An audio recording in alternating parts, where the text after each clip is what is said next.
Good morning everyone and welcome back to my channel English Literature. Now we are going to talk about Macbeth Act-1 Scene-5. This scene is very important from multiple perspective. First of all, this scene introduces us with the character of Lady Macbeth. Till now we know nothing about her. So this scene introduces us with Lady Macbeth. This scene is set in Inverness, Macbeth's castle, and Lady Macbeth receives a letter from her husband, and from in that letter he is informed about the news of the prophecy and Macbeth's new title, and she then reveals her imperial ambitions. So Lady Macbeth's ambitious nature is also revealed. His imperial ambitions is revealed. Now, Lady Macbeth reads a letter from Macbeth in which Macbeth tells her about the witch's prophecy, and Lady Macbeth expresses her concern. What is her concern? That Macbeth is too kind, full of milk of human kindness, too kind and honorable to fulfill his ambition and the prophecy.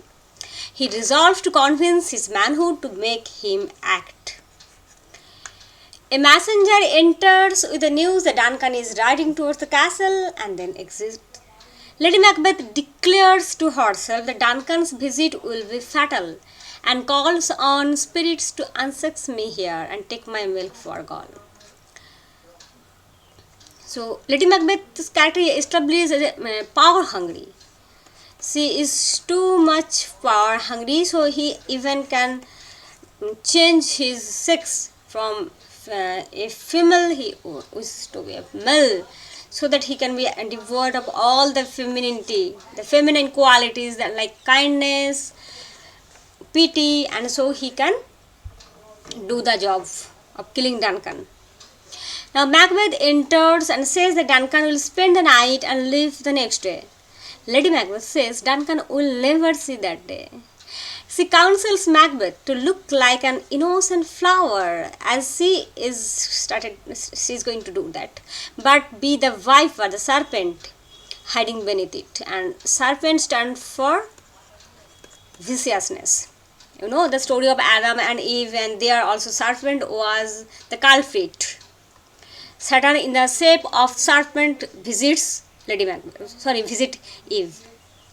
Now Macbeth remains unconvinced. He is still in the dithering mood and not convinced. But Lady Macbeth tells him to have patience and leave the plan to her. So this is the gist of this scene, and now we are going to read the scene line by line. So here this is a picture. Lady Macbeth is reading the letter from Macbeth. Lady Macbeth. They meet me in the day of success, and I have learned by the perfect report. They have more in them than mortal knowledge. So, what is mortal knowledge? Mortal knowledge means the knowledge of human beings. And here they refers to the weird sister or the witches. They refers to the weird sister or the witches. And they know more than mortal knowledge. So they know, they are acquainted with more than human knowledge. More than what a human being knows. Okay. When I burned in desire, tremendous desire to question them further, they made themselves air, into which they vanished. Whilst I stood rapt, means lost in thought. Rapt means lost in thought. In the wonder of it came missives, came messengers from the king, who all hailed me Thane of Cawdor, by which title before these weird sisters saluted me. So Macbeth shares the news that what the weird sister, the witches, promised him, the same proves true, and referred me to the coming on the time with hell king that shalt be. So this is the most important title that Macbeth is going to attend. And for that reason, whatever is going to do is the central theme of this play. This have I thought good to deliver thee, my dearest partner of greatness, that thou mightst not lose the dues of rejoicing by being ignorant of what greatness is promised thee. So Macbeth is lovingly talking to his wife through this letter, that Macbeth shares this information to his wife so that she can enjoy it at the same time. Then the pleasure, the glory that Macbeth is rejoicing, he wants to share with his wife. Lay it to thy heart and farewell. So you just keep it in your heart and now adieu. So after reading the letter, what Lady Macbeth is saying, Glamis thou art, and Cawdor, thou shalt be what thou art promised, yet do I fear thy nature. So the reason of Lady Macbeth's fear. The reason of Lady Macbeth's fear is revealed here. What is the reason? It is too full of milk of human kindness. So this is the reason that Macbeth's heart is full of milk of human kindness. So Lady Macbeth is apprehensive of the gentle nature of Macbeth.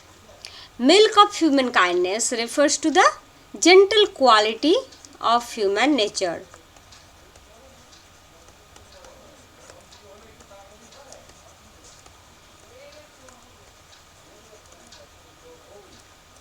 Gentle quality of human nature is refers to here. To catch the nearest way. To catch the nearest way means shortest way. Shortest way. So nearest way means here shortest way. So what is the shortest way? In previous scene we find that Macbeth is saying, if it is done, or if by chance I can be the king, then it is good. So but that is not the shortest way. There is a chance or may not be, or may it take too long time. But the shortest way is to kill Duncan. The killing of Duncan and become the king. Killing of the king and then become the king. So this is the shortest way. The nearest way, nearest way. Thou wouldst be great, art not without ambition. So you are not without ambition, but without the illness should attain it. What thou wouldst highly, thou wouldst thou holy, that wouldst thou holy, wouldst not play false, and yet wouldst wrongly win, thou'dst have great blemish. So what does he want to say here? Here actually Macbeth's character, the duality of Macbeth's character is expressed here. Okay. Till now in this line you find the duality of Macbeth's character.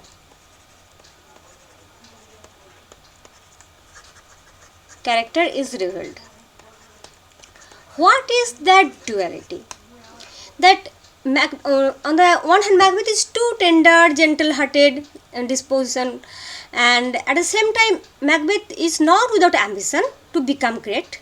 He has that ambition. He wants to be great, but he lacks that wickedness which must accompany ambition if ambition is to be achieved. The illness should attend it, but without the illness should attend it. Macbeth wants to be something, but without the illness. Macbeth surely have a high ambition, but Macbeth would like to attain it only through fair means. So you have ambition, but without illness should attain it. But you want that ambition should be achieved without any wickedness or without any disaster. Okay. just through fair means.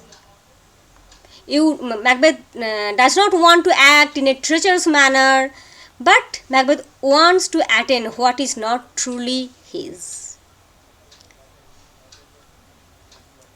So Macbeth wants kingship, but kingship is not for Macbeth, it is for Malcolm. After Duncan, Malcolm should be the king. So, but Macbeth vies for that, longs for that kingship. So Macbeth wants that thing that is not his. But at the same time, he is not going to play any wickedness on his part to attain that. Thou wouldst have great Glamis, O great Thane of Glamis, that which cries thou must do if thou have it. That you must adopt a certain method if you want to attain the crown, to have it. What? Have what? Have the crown. And that which rather thou dost fear to do, but you are afraid to do that, then wishes should be undone. So that you are rather afraid in adopting that reluctant method to adopt, but you want to get that. And that which rather thou dost fear to do, then wishes should be undone. Now, hey thee hither means you come here speedily. Lady Macbeth is calling Macbeth, wishing that Macbeth come here speedily. Why? Why he is saying that? So that she can convince him in this act. Okay. Thou I may pour my spirits in thine ear. So Lady Macbeth is going to convince, going to inject his spirit. Lady Macbeth, L for Lady, M for Macbeth, is going to inject her spirit.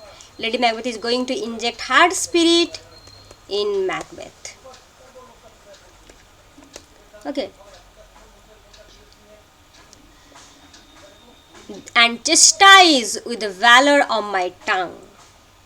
Means that whip of my tongue. I will convince you with my speech, with my words. All that impedes means obstacles. Impedes means obstacle. From the obstacles. Not this one. From the golden round means crown. Which fate and metaphysical aid. Metaphysical aid means supernatural help. Here it is refers to the witches, because witches announces Macbeth as the king. So it is all with the metaphysical aid that does seem to have the crowned withal. So the crown which fate and supernatural help seem to have decided to procure for you, even in the face of all odds. And then enter a messenger. What is your tidings? News. Tidings means news. What is your news? Messenger. The king comes here tonight. Lady Macbeth, thou art mad to say it. So why? Thou art mad to say it. Maybe Lady Macbeth may be surprised and whatever it is, but she is now agitated. Lady Macbeth is agitated. And thou art mad to say it is a misphrase. You can say it is a misphrase. And if we find throughout the play that in various times Lady Macbeth uses this kind of misphrase. When Macduff informs in Act 2, it will find when Macduff informs that Duncan is murdered, you will find that Lady Macbeth says, "What? In our house?" So that was a great misphrase, because Duncan can be delivered. It seems that Lady Macbeth wants to implore that Duncan can die, but not in our house. So not Duncan's death is important, but in our house is important. So throughout the play, you will find that Lady Macbeth, this type of misphrase she used many times and just obscured herself. Is not thy master with him? Now he just collect herself. She collects herself and saying, is not thy master with him? Who? Was not so? Would have informed for preparation. So if the king were really coming, then my husband would have informed me to make me to get prepared. Now he is just managing the situation. And next, actually through this line, the inner turmoil of Lady Macbeth. She is already planning the killing of Duncan, and Duncan is coming, so this thing is going on. So please you, it is true, our Thane is coming. One of my fellows had the speed of him, who, almost dead for breath, had scarcely more than would make up his message. So what happened? That it is true that Macbeth is coming, but one of my comrades travelled faster than the Thane and has already arrived here. He was so exhausted by the journey that he had hardly any breath to commence the news, to announce the news. So for on his behalf, this messenger is giving the message. Understand? Now Lady Macbeth, give him tendings, means give him care or whatever he wants. He brings great news. Exit messenger. The raven himself is hoarse. So Lady Macbeth is invoking raven. She is reminding the croaking of a bird, raven, not any other. Now in the next scene we will find that Duncan has visited Macbeth's castle and he is talking about temple haunting Marlet. And where Banquo and Duncan is talking about temple haunting Marlet, here in this scene Lady Macbeth is talking about raven. So the innocence of Duncan, Banquo, these characters, and on the other hand the viciousness of Lady Macbeth's character is explored through this line. The raven here is actually supposed to forebode death. That it is interpreted as the voice of the messenger, but actually I think that raven stands as death, something ominous that croaks the fatal entrance of Duncan under my battlements. So the Inverness has changed into battlements. It is no longer a soothing, pleasant castle. Okay. Inverness is changed into battlements. Come, you spirits that tend on mortal thoughts, unsex me here. Now, this speech is very important. Actually, in this scene, Act 1, Scene 5, it is a scene dominated by Lady Macbeth. It not only explores and unfurls her character, it is also dominated by Lady Macbeth. And from now on, Macbeth's character will be dominated by Lady Macbeth. And one more thing you have to understand, that Macbeth and Lady Macbeth, they both are complementary. You will find throughout the play. As Macbeth is now lacking confidence, Lady Macbeth is providing him that one. They are acting as complementary. Lady Macbeth is injecting her spirit into Macbeth. Okay. Now, they tend on mortal thoughts, unsex me here. Very, very important line. Unsex me here. Lady Macbeth is invoking that she should be stripped of femininity. She should be stripped of all her feminine quality. She should be stripped of her femininity. Why? Femininity is related to kindness, pity, and if she holds these characters, then she will not be able to do this job. Unsex me here. That Lady Macbeth feels that her gender is preventing her from carrying out her vile purpose. Her gender of being a female, this is the obstacle. and fill me from the crown to the toe, top full of direst cruelty. Means extreme form of cruelty. Direst cruelty means extreme form of cruelty. Make thick my blood. Stop up the access and passage to remorse. Make thick my blood. So Lady Macbeth is saying that her blood must be thickened. So the feelings of repentance, the feelings of remorse cannot enter there. When blood will be thickened, then pity cannot flow. When blood will, take this note, when blood will be thickened,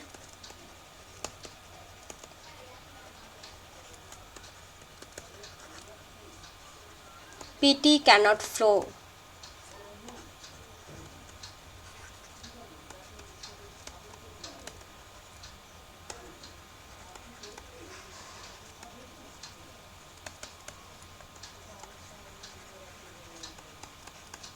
Okay, so when blood will be thickened, pity cannot flow through the veins and reach heart to weaken it.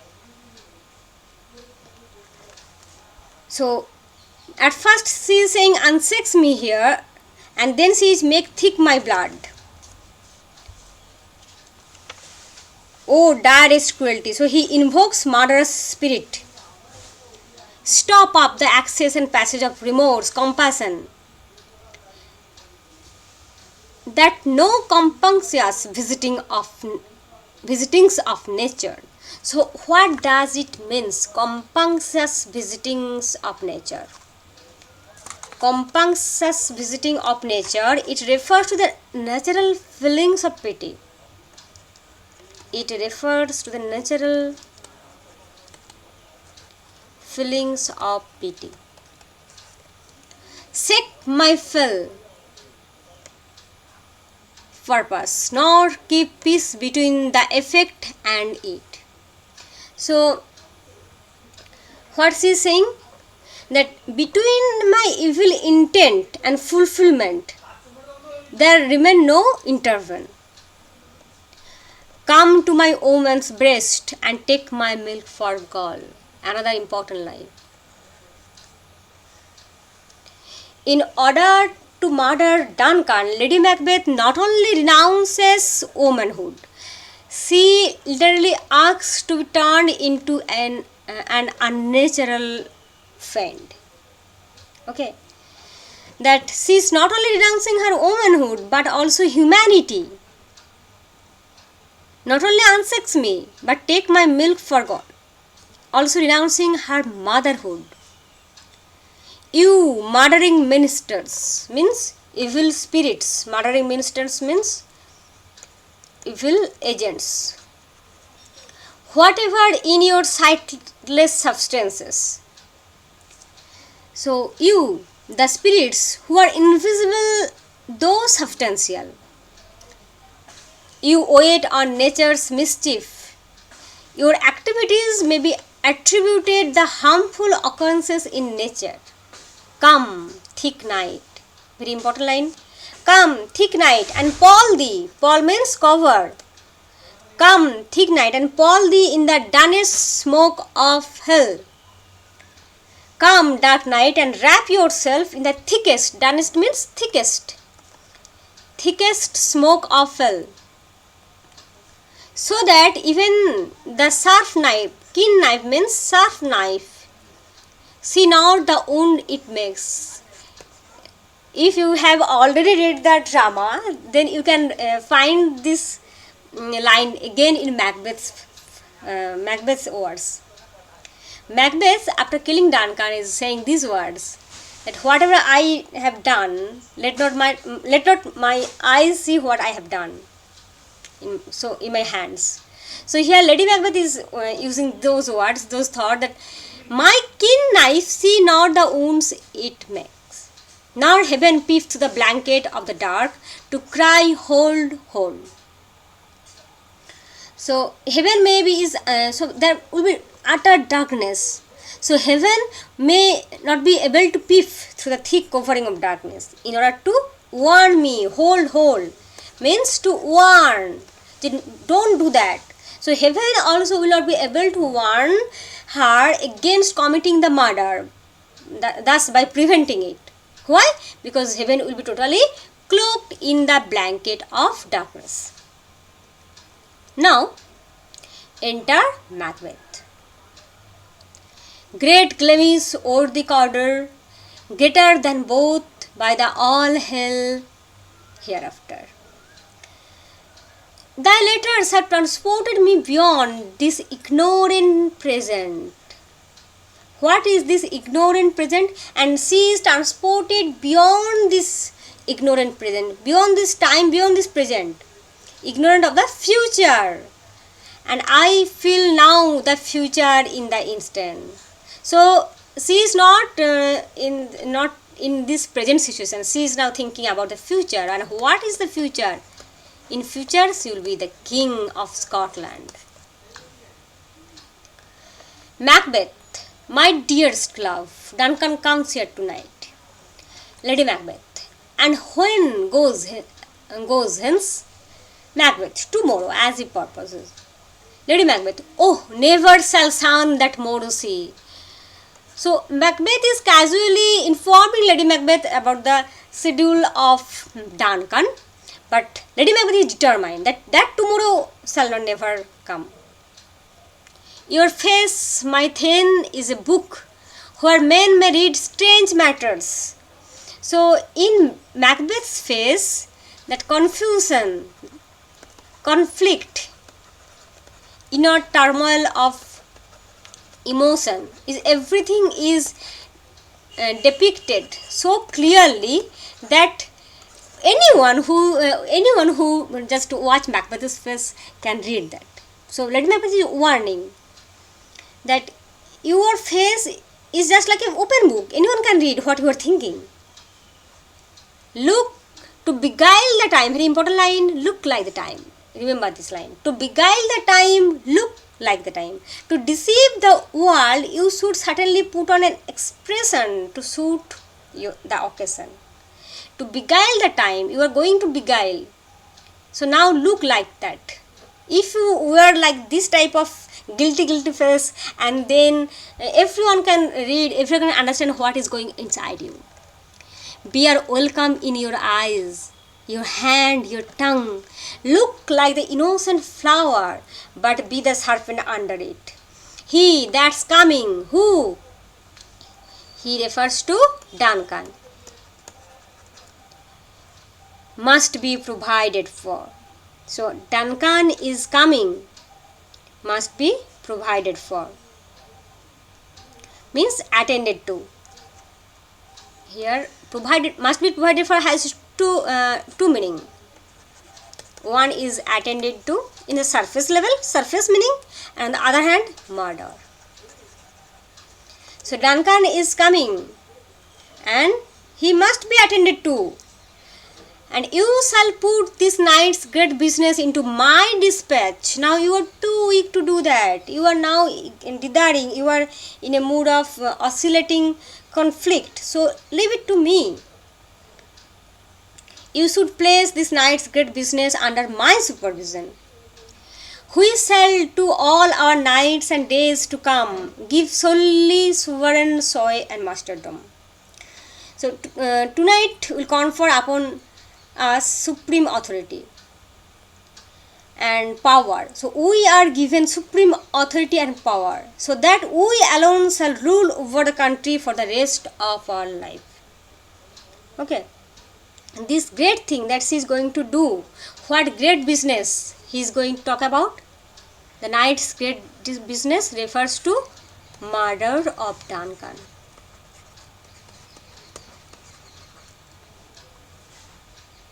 And after that, they will be the king. They will be in the authority for the next time.